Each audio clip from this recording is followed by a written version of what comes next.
기술적 분석입니다. 자, 이번 주 대응 방향에 대해서 말씀드리는 시간 가져보도록 하겠습니다. 나스닥 같은 경우는 단기 입형 라인을 지지를 해주면서 무너지지는 않는 흐름이 나왔어요. 그런데 이틀 연속 조정을 거쳐가는 흐름이 나왔고, 지금 구간에서 상당히 중요한 것은 바로 지지 라인을 확인하는 게 중요하다고 생각을 합니다. 이 지지 라인을 확인을 해주시면서 이 부분이 지지가 되는지를 지켜보시는 그러한 전략을 가져가 주시는 게 필요하기 때문에 각 투자하고 있는 주요 지수라거나 아니면 섹터별 지수들에 대해서 이 지지라인이 어디에 위치하고 있는지를 체크해 주시는 게 중요할 것 같아요. 우리가 지지라인을 볼 때는 주요하게 이제 저점 라인을 이렇게 보는 경우도 있고, 이러한 갭상승이 나왔던 구간으로 볼 수도 있습니다. 지금 같은 경우는 이전에 갭상승이 얼마 안 된 위치에서 나왔었기 때문에 이러한 부분들에 집중을 하시면서 단기적인 대응 방향을 잡아주시면 좋을 것 같아요. 일단 최근에 이틀 동안 시장이 조금 주춤했던 이유는 앞서 말씀드렸던 채권 수익률이 조금 영향을 줬다라고 생각을 합니다. 최근에 어느 정도 튀어오르는 모습이 나오면서 시장이 조금 불안감에 떨었었던 상황에서 확 눌러버리는 모습이 나왔어요. 근데 누르면 튀어오르고 누르면 튀어오르는 이러한 흐름이 지금 반복이 되고 있기 때문에, 자, 이틀 전에도 이런 식으로 채권 수익률 자체가 확 튀어오르면서 지금 시장이 금요일까지는 조금 조정 흐름으로 움직였다라고 생각을 합니다. 오늘 시장 같은 경우는 그렇다면 지금 이 구간에서 또다시 상방으로 튀어오르는 모습이 이어지는 것인지, 그게 아니면 여기서 한 번 더 주춤하면서 단기적인 하방 추세를 강화할지에 대해서 주목을 해주시면 좋을 것 같고, 이번 주 13일에 FOMC 예정이 돼 있기 때문에 자, 금리 인하에 대한 방향성 같은 것들이 어느 정도는 정해질 가능성이 높아요. 그렇게 된다고 하면 추가적인 상승이 나올 수도 있고, 또 어떤 기조에 따라서 조정이 나올 확률도 있습니다. 자, 그런 것들에 일단은 일일비하기보다는 주요한 지지 라인을 확인을 해주면서, 자, 그 부분이 무너지는지, 만약에 무너진다라고 했을 때는 단기적으로 실현할 수 있는 수익 실현을 할 수 있는 구간에 도달을 했기 때문에 그런 부분들에 맞춰서 상황에 맞는 대응 전략을 가져가 주시는 게 좋을 것 같습니다. 일단은 채권의 수익률 움직임 좀 주목을 해주시면 좋을 것 같고, 이게 튀어오르는 방향으로 움직이는지 아니면 계속해서 조정을 받는 흐름으로 다시 움직이는지를 확인을 해주시면 좋을 것 같습니다. 주요 지수와 전체적인 지수의 지지라인을 좀 살펴본다면, 일단 나스닥 같은 경우는 자, 120분봉으로 한번 좀 살펴볼게요. 큰 상승이 나왔던 주요 추세 라인에서 자, 갭상승이 나왔던 구간이 17,000 라인입니다. 이 부분이 유지가 되어 준다면 단기적으로 이런 식의 추가적인 반등을 계속 만들어갈 수가 있기 때문에, 나스닥 전체적인 지수에 투자를 하시거나 주목하고 계신 분들이 있다면 갭라인이 유지가 되는지를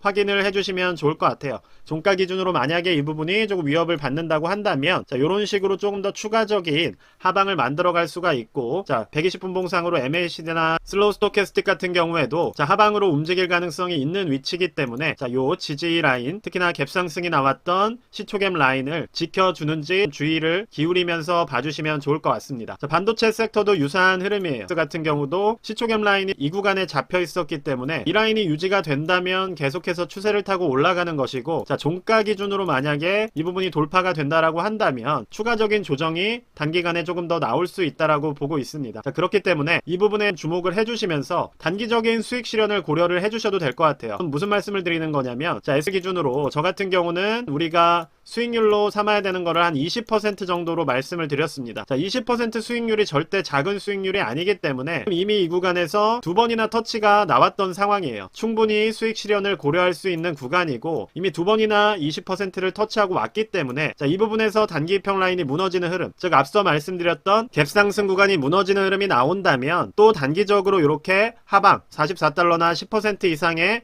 하락이 나올 수가 있는 구간이기 때문에, 자, 이건 3배 레버리지 기준이에요. 자, 3배 레버리지 기준으로 10대 조정이라고 한다면 충분히 큰 조정입니다. 그래서 이미 20% 수익을 두 번이나 터치를 했기 때문에 수익 실현을 고려할 수 있다라고 말씀을 드렸었고, 목표했던 수익률을 달성을 하셨다면 일단은 지지라인 기준으로 대응을 해주시는 게 좋을 것 같다라는 게 제 개인적인 생각입니다. 왜냐면 내가 목표했던 수익률을 터치를 했기 때문에 두 번이나 20%를 달성을 했는데 추가적인 욕심을 계속 낼 필요는 없다는 거예요. 그래서 저번 영상에서 강조를 드렸듯이 어느 정도 비중은 수익 실현을 해주시고, 나머지 비중을 가지고서 상방 도전을 배팅해 볼 수는 있겠지만, 굳이 여기서 전체적인 비중을 또다시 지지라인이 무너진다라고 했을 때까지 보유하는 것은 리스크를 조금 더 높이는 방향성이라고 생각을 합니다. 합니다. 자, 앞서 나스닥처럼 120분봉으로 지켜보시더라도 지금 이 구간이에요. 달러 정확하게 지금 49.96달러 즉 50달러 정도에 도달을 한 상황이고, 지금 구간에서 보더라도 큰 하방은 아닌 겁니다. 그래서 종가라던가 장중 기준, 자, 이 부분이 강하게 무너지거나 돌파하는 흐름이 나온다면 그때는 일정 부분 수익 실현을 해주셔도 좋을 거라는 생각이 들고, 그 비중 자체를 조금 더 크게 가져가시더라도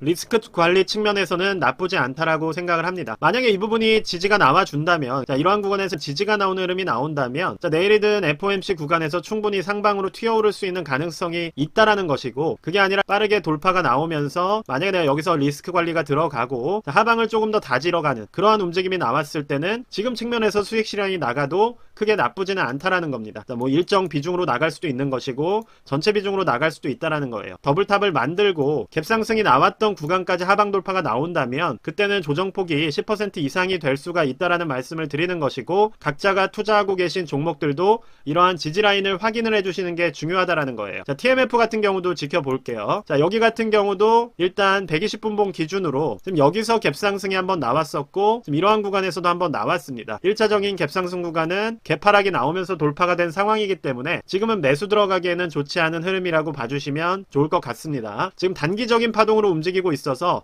TMF 같은 경우는 난이도가 높다라고 계속 말씀을 드리고 있는 거예요. 그렇기 때문에 내가 투자에 있어서 조금 어려운 투자, 심리적으로 힘든 투자를 원치 않으신다라고 한다면 TMF보다는 다른 상품들에 관심을 가져주시는 게 좋을 것 같습니다. 자, 일간으로도 변동성이 상당히 크고 주봉 기준으로 보더라도 아직은 역배열 추세가 잡혀있기 때문에, 자, 대세적인 상승 구간이라고 보기보다는 어느 정도 계속해서 부침이 있을 수 있는 위치라고 생각을 해주시면 좋을 것 같아요. 다만 지금 일간으로 봤을 때 계속해서 흘러내려오던 역배열 추세를 처음으로 돌파한 흐름에서 이렇게 조정이 나오는 흐름입니다. 자, 그럼 만약에 그 다음 저점이 이전의 저점보다 높아진다라고 한다면 그 구간에서는 한번 배팅을 해볼 수 있다라고 생각을 해주시면 좋을 것 같고, 자, 일단 FOMC 흐름상, 자, 6월 금리 인하가 예정이 돼 있기 때문에, 자, 그러한 부분들에 대한 기대 심리로 충분히 올라갈 수도 있는 상황이에요. 하지만 중요한 것은 모두가 올라갈 거라고 알고 있는 흐름에서는 또 올라가지 않는 것이 주식시장의 법칙이기 때문에 너무 무조건적인 상승 배팅을 하면서 전재산을 들어가는 그러한 리스크 있는 투자보다는, 예를 들어 내가 100이라는 투자 자금을 운용하고 있다라고 한다면, 자, 20% 정도의 포트로서 들어가시는 것도 나쁘지는 않을 것 같습니다. 마지막으로 테슬라에 대해서 말씀을 좀 드려볼게요. 자, 테슬라 같은 경우도 120분봉으로 살펴본다면, 자, 지금 이 구간 지지라인을 상당히 오래 유지를 하고 있어요. 보시는 것처럼 여기서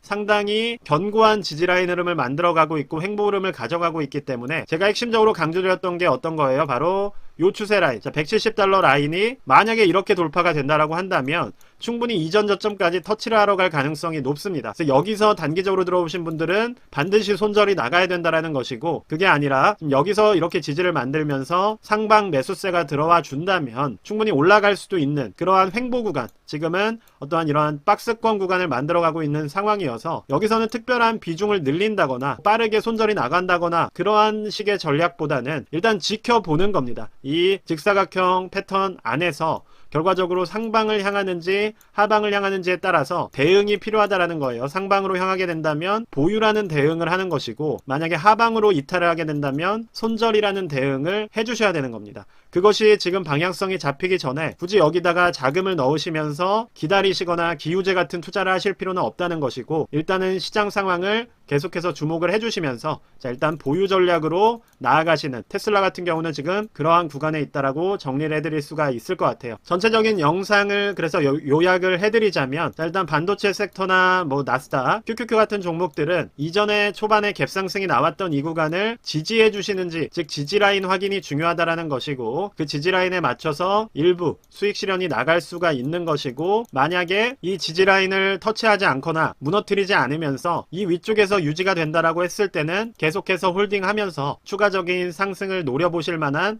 주간 대응이 필요한 시기라고 생각을 합니다. 지금 말씀드린 그런 원칙들을 가지고 대응을 해주신다면 충분히 이번 한 주도 괜찮은 투자 이어갈 수 있다라고 생각을 하고, 일단 오늘 영상 여기까지만 말씀드리도록 하겠습니다. 감사합니다.